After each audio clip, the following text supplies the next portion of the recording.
It's Birdman hanging out here at the Birdman Media Studios. Hello to all the viewers out there on WMI TV, also on Xolo TV, and anyone out there on YouTube, all the other various. We're so many different places. It's crazy. Dude. So I'm going to start off this morning. I've got with me Mr. Jimmie Applegate. Morning. How are you? I'm good, man. Thanks for having me. Yeah, no problem.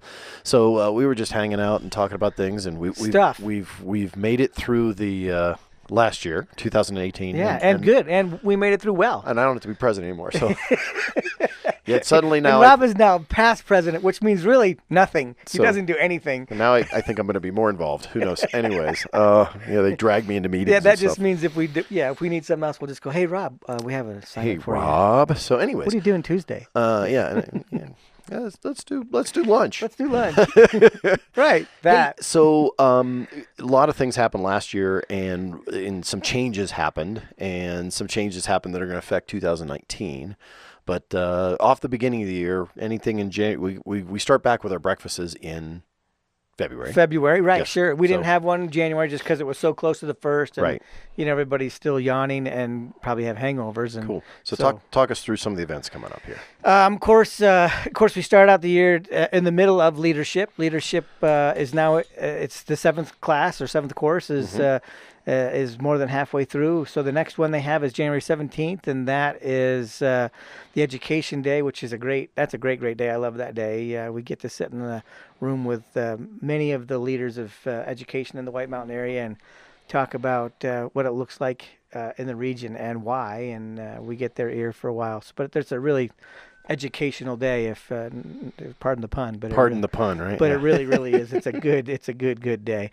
Anyway, that wraps up February, March, April as the last one, and then that class graduates, and we'll start aiming for the next one later towards the year, September, October, and that'll be our 8th class. So that's good. That class is ever going strong. Of course, February, like you mentioned, the Chamber of Breakfast is up and coming. I think Allison Hephner with Navajo County Health is sponsoring that one. There you go. If I'm just remembering off the top of my head, I could yell down the hallway and see if she's still. Or she'll confirm it. Or she'll confirm in a minute. She runs down that way. So I think so. And then the March Chamber Breakfast is a network scramble, which is a fun one. Yes. We do twice, sometimes three, a couple times a year, which really is speed dating for networking, kinda.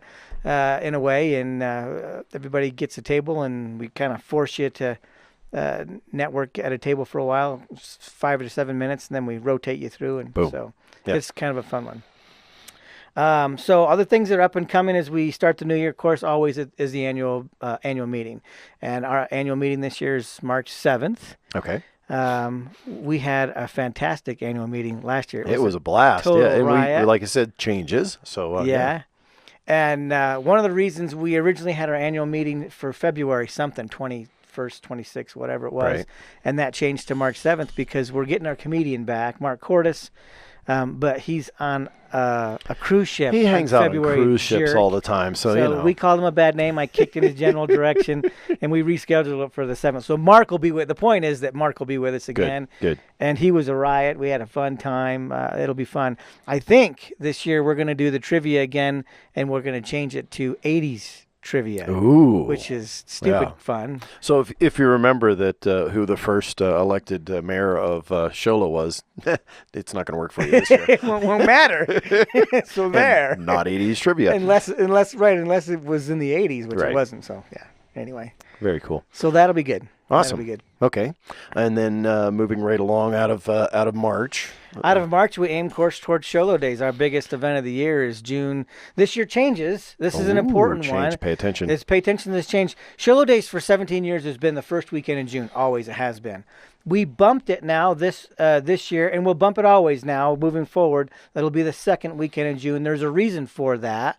We needed to get a bigger piece of land, and the biggest piece of land in Xolo that we can use is Frontier Field. That's 5 acres. We're used to crunching into about 3, 2.5, 2.7, whatever acres. And so we almost double our size with going over to Frontier Field. But we need to let the car show people go that first weekend because they can't switch. Right. They've got well, car shows in the state of Arizona are like... You land them. Boom to boom to Once boom. they're established, you leave it alone. That's it. Because if you try to move it around, you're not going to have It'll cars. conflict with another one, right? And the cars are over there instead of over there. So that makes sense for them to maintain that first weekend in June, which makes us go to the second weekend in June. We're happy to do that.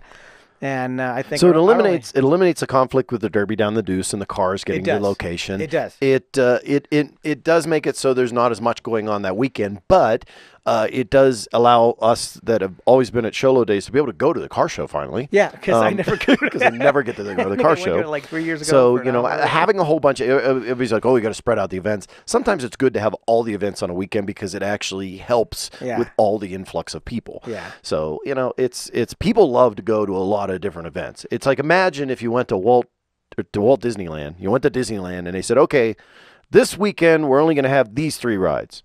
What? Yeah, and then next weekend we're going to do these 3 rides because we want to spread it out. No, they keep adding more, and they keep adding more and more rides. Yeah, right. So anyways, it's okay. Yeah. So it'll be a blast. And I think our only challenge really is just helping people know where the new venue is, really. Right. No one, I don't think, really memorizes, it's first weekend of June. The vendors do. No. Yeah, they lock that in place, and so we're already in communication with them. But just letting the public know, hey, it's this weekend and it's at this location. We'll be fine. Yeah, we're gonna have a blast. I think it'll be good. It's gonna be a lot of fun. Okay. Yeah. Then of course, July 4th is July 4th, but July 4th, we don't have anything to do. Freedom Chamber Fest. doesn't have anything to do that. Chamber doesn't, but the city's got a truckload going on. Of course, Freedom Fest, and we have fireworks and take over the school track area, and there's all kinds of events and things going on at that time. So recently, we had a discussion about chambers of commerce. Yeah.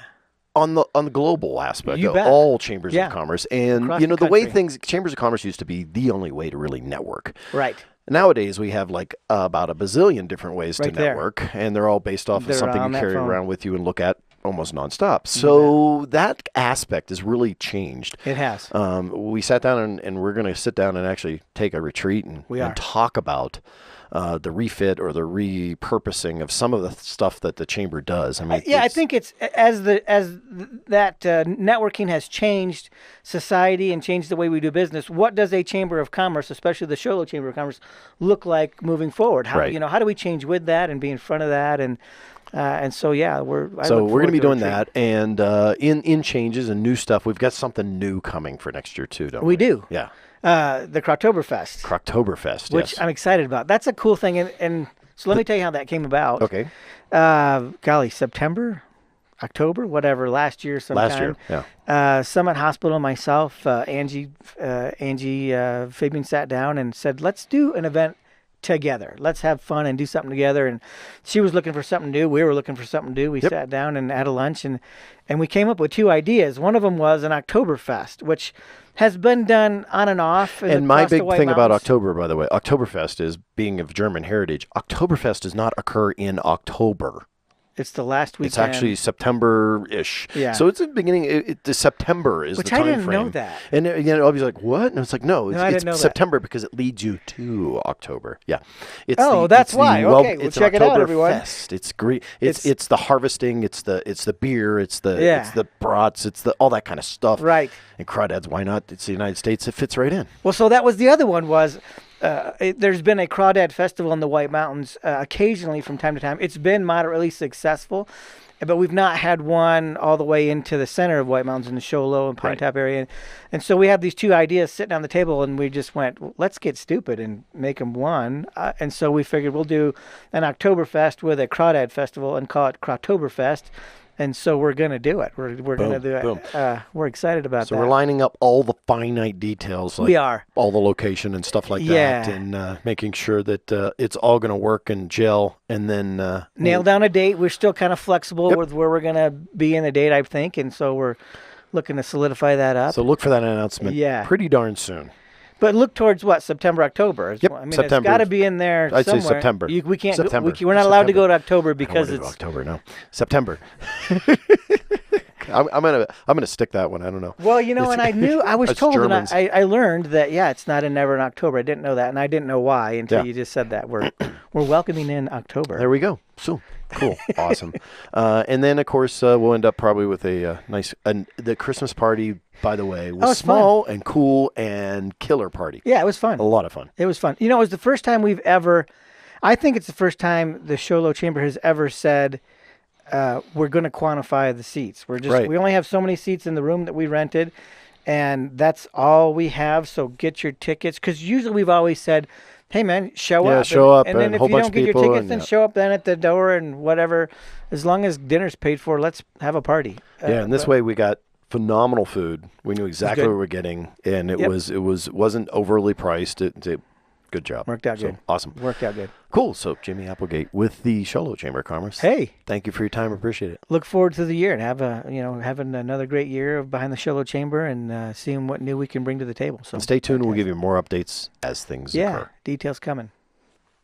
Okay, now in the studio, I've got with me from Navajo County Public Health Services District, Allison Hephner. How are you? Good. How are you, Birdman? Doing well. So today you're going to talk about teen health, which sometimes people get a little squeamish about, but important things. So very important. So at Public Health, we have a teen health program that partners with our school districts and other community organizations to present important information to adolescents about healthy relationships, danger of drugs and alcohol, communication and consent, self-efficacy, and sexual health. It is the mission of the Teen Health Program to promote healthy behaviors through responsible decision making by increasing knowledge, ability, and skills. This information or this program also partners with not just in the classrooms, they teach 6th grade to 12th grade. They also collaborate with social services agencies that serve adolescents in the foster care system. To offer preventative information to teens in the out-of-home care. They partner with community-based groups to provide education, prevention programs to teens regarding a host of issues surrounding teen risk-taking behaviors. So that can include bullying, that can include suicide, different relationships, what we talked about earlier, healthy relationships for teens in high school. And they also provide education to parents and caregivers about teen sexual health and communicating with their children or the person they're caregiving for, so that relationship can be established in the home as well. So the focus just isn't, this is not it's sexual health, but it's not just the focus. There's a lot that goes into building trust with these teens and giving them the information to make the most informed decision on their own body and their own autonomy. The program uses a variety of evidence-based curricula based on the needs of the adolescents and the community. So evidence-based curricula have been proven to delay sexual activity, prevent teen pregnancy, and promote healthy relationships. This program has been in Holbrook for 8 years, and this is what we've seen in those 8 years there. So we're very proud of that. Programs are also presented in either 8 or 10-week sessions.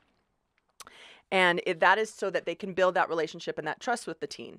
And then the one thing that is there's a lot of great things about this program, but the one thing that's impressive is how values neutral this program is. This is not about them telling the children their values. It's about giving them the evidence-based information and increasing the discussion between that student and their parent or their caregiver. The programs are designed in a fast-paced and engaging format, utilizing a combination of large group discussions and then breaking up in small groups, object lessons, videos, visual aids. And what this does is it incorporates the multiple intelligent theory that individuals may feel more comfortable and learn more effectively and pay more attention when when there's a variety of facilitating methods. So they also offer TOP, which is the Teen Outreach Program. And that is evidence-based life and leadership skills curriculum, including community service learning. So that's getting kids into those leadership roles, which is very exciting. Engaged and Yes. And every participant is given the opportunity to ask questions during the program. Medically accurate answers and resources will be given. So it's a great program. Cool. So for more information, somebody want to know more or they have more questions, what do they do? They can contact us at Navajo County. They can, if they want to go to the website, NavajoCountyAZ.gov, there's actually Teen Health is under Public Health as a program. They can find more information there, or they can call Navajo County at 532-5060. Very good. Awesome. Once again, Navajo County Public Health Services District, Allison Hephner. Thank you for your time. Thank you. Hey, that's going to be it for this episode of Birdman on the Mountain Community Shout. I'm Birdman here, thanking, of course, again, the viewers on WMI TV, also Xolo TV, and all of those that post things up on the Birdman Media Facebook page. Hey, just keep doing that. You got questions, we'll get you answers. And as always, if I don't see you around town, I'll catch you right here on the web.